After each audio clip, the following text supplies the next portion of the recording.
If there's one thing that the Israeli state really excels at, it's lying. That's not unique to Israel, of course. States which engage in brutal occupations, which steal and colonize the land of others, which subjugate others, have to spin webs of lies to justify the oppression they impose and to deflect anger and scrutiny from the crimes they commit.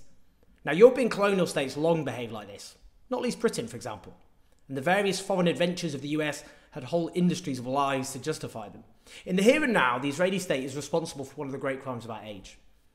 And the Israeli state knows that without the arms and aid and diplomatic support of powerful Western states, it would not be able to continue oppressing the Palestinians and denying them their rights, not least, of course, to national self-determination. That means stopping public opinion in those countries, that's you, from turning against Israel and then demanding their government stop facilitating Israel's crimes. Now, normally that's proven not too challenging. Western media outlets are normally pretty pliant when it comes to foreign policy, normally loyally supporting whatever the foreign policy line happens to be and waving the flag. Now, foreign policy, I get it, it's not an overriding concern for many voters most of the time. They've got things like paying the bills, housing, jobs, public services, their kids to worry about. Those with a public platform who speak out too about Israel's crimes, so demonising attacks, that helps deter others from speaking out as well. And that's without even mentioning racism, how Palestinians are stripped of their humanity and therefore their suffering far easily ignored. Well, the sheer scale of the horror unleashed against Gaza has challenged all of this.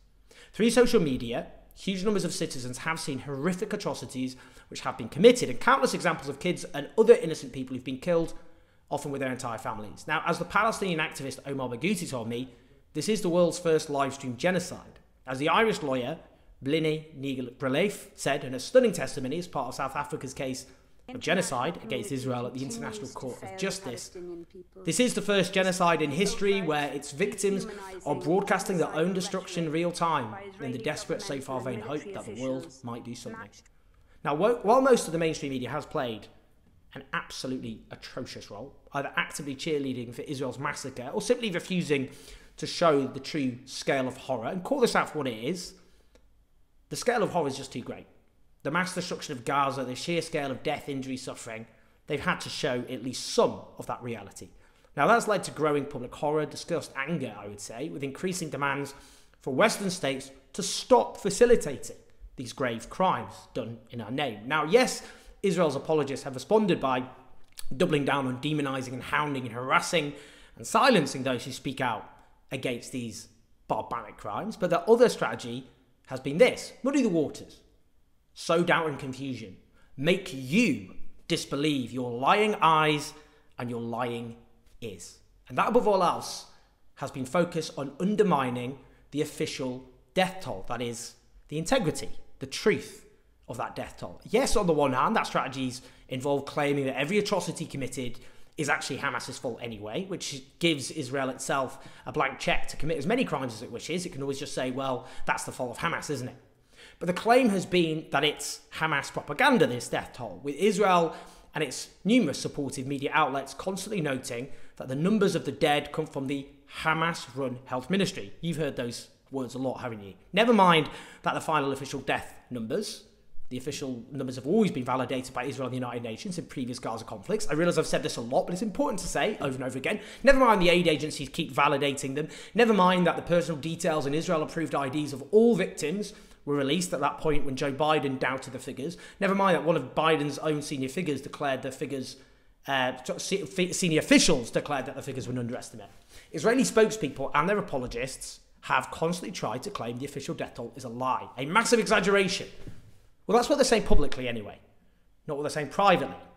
This lie, this grotesque lie, is not actually believed by the Israeli state at all. It's purely for public consumption. And this is a really sensational discovery. A detailed investigation by the Israeli media outlet Mekomit involves speaking to Israeli intelligence officers themselves. And they found that Israeli intelligence secretly surveyed officials at the Gaza Health Ministry to find out if the data they were using on the numbers of civilians killed were reliable. So they wanted to find out these numbers they kept hearing about. What were the officials? How were they coming to the conclusion that this was the number being killed? They wanted to see if it was accurate. And what was their conclusion? Their conclusion was that the numbers are reliable.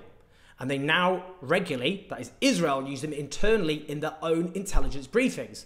Indeed, Israeli intelligence, according to these reports, have no good independent measure of the total numbers they're killing in Gaza, that is the Israeli army, the number they're killing on the ground, so they rely on the health ministry data themselves as their main source when calculating deaths.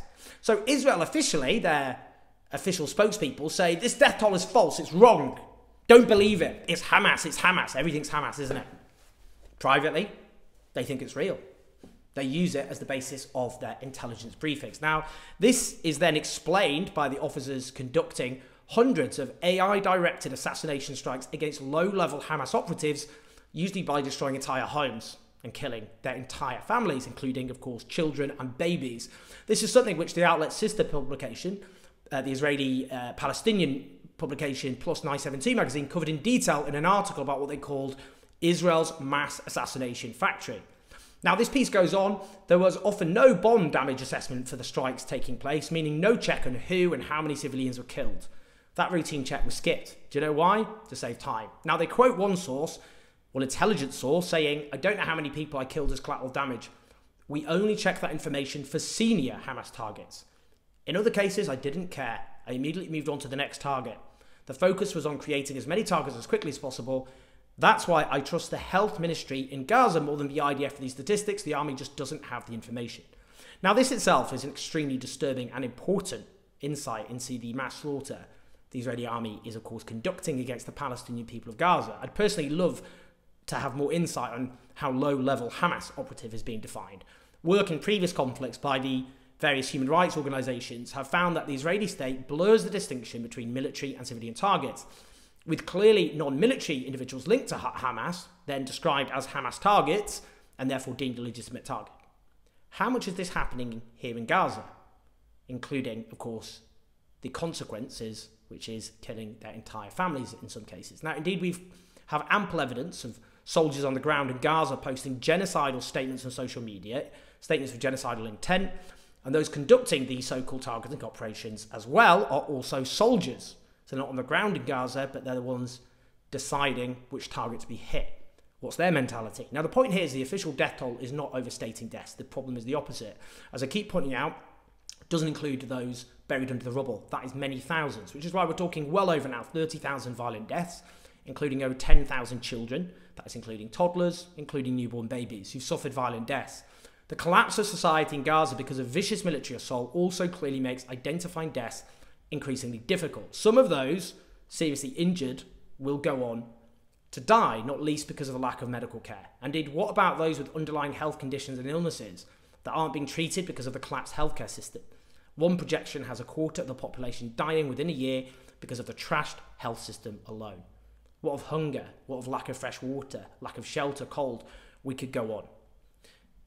Yet the Western media keeps engaging in sickening atrocity denial. Call it what it is, including deflecting Israeli responsibility for mass death and destruction. Now, take as an example this headline from the New York Times: at least 9 killed as tank rounds hit UN shelter in besieged Gaza City. Tank rounds. Whose tank was that then? New York Times. Entertain me. Do you think Hamas have tanks? No, you know they don't have tanks, do you? You don't think, presumably, Hamas commandeered a tank and then killed some Palestinian civilians with it, do you? So what you mean is Israeli tank rounds hit the UN shelter in besieged Gaza City. That's what you actually meant. Here's another example. Israeli soldiers clearing buffer zone in Gaza die in blast. As the media analyst Adam Johnson puts it, I interviewed him to check that out, blowing up dozens of civilian homes, a war crime for the purpose of annexing stolen land. Also a war crime is now clearing a buffer zone. These are the euphemisms used to, of course, cover up what are terrible crimes against human beings. Now, then there's the complicity of politicians. This week, the Labour MP Tahir Ali stood up in the House of Commons and he made a terrible mistake. He told the truth. Let's have a listen.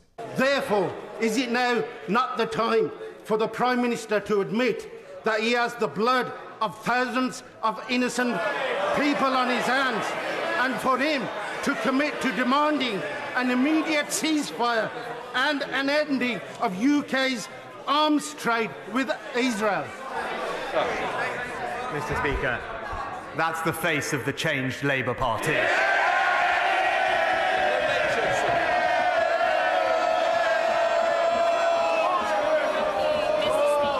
Gasp of horror. The cries of outrage, including his own colleagues there shaking their heads in disgust. The Labour leadership then ordered him to apologise, threatening to kick him out the Labour Party if he didn't make that apology. The state of this, the absolute state of this. If you're a politician who supports the mass murder of tens of thousands of innocent people, including at least 10,000 children, babies, toddlers, then that's fine. Absolutely fine. A-OK. You're respectable. You're a moderate. You're mainstream. Stand up and suggest that the leader of a Western state who is providing Israel as it slaughters innocent people with weapons to kill those people, who provides diplomatic and political cover for Israel as it massacres innocent people on a mass scale, if you suggest that leader's got complicity in that slaughter, you're a moral disgrace. You're outrageous, a dangerous extremist. You have no place in politics. This is so-called civility politics in action, where helping to unleash mass murder is respectable and fine, but calling out those who help unleash mass murder is a disgusting smear. Well, I'm not surprised those Labour MPs, honourable exceptions aside, were squirming. Their leader, Keir Starmer, used his platform at the beginning of all this horror to back Israel's right to cut off water and energy to a civilian population. That's a war crime, a grave war crime at that. Now, this Labour MP, who made the terrible mistake of telling the truth, was forced to apologise and therefore was silent, so we have a duty to say it louder. All of those in positions of power and influence who have backed Israel's mass murder have blood on their hands. Not a bit of blood, a lot of blood. And they must never ever be allowed to scrub that blood away. And those who denied the official death toll, who peddled atrocity denial, must be held accountable for what they've done. They can never ever be allowed to simply walk away from the crime scene and pretend that nothing happened with their involvement, because they have helped enable the killing machine of the Israeli army. If you sow doubt in whether horror is happening, you make it impossible to stop that horror. You stop people believing it's happening at all. So of course they've helped facilitate mass murder. And, you know, if we lived in a different world, they'd be haunted by the dying, desperate screams of Palestinian children until the day they die. But alas, I think many of them, they won't even care. And we mustn't let them get away with it, because if we do, then these horrors will never end. Why do we think horror in the history of our species goes on and on and on and on?